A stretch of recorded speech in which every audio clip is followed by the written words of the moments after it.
Čaute, som Maťo Homola z týmu Homola Motorsport a tento rok sa zúčastním 3 podnikov ETCC s týmto autom.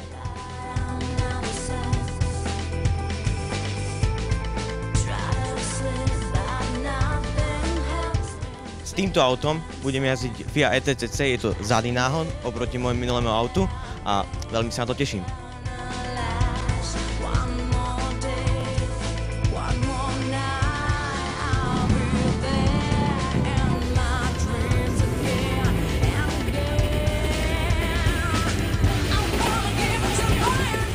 Auto poháňa štvorvalcový 2-litrový motor o výkone 295 koní a krúťací moment je 260 Nm.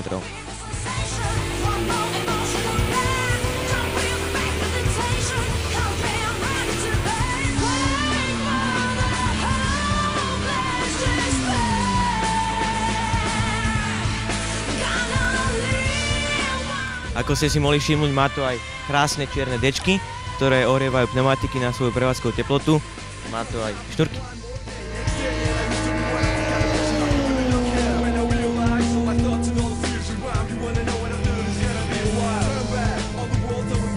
Tak teda držte mi palce, ja sa na túto sezónu veľmi teším, dúfam, že aj vy a vidíme sa na Slovakia Ringu.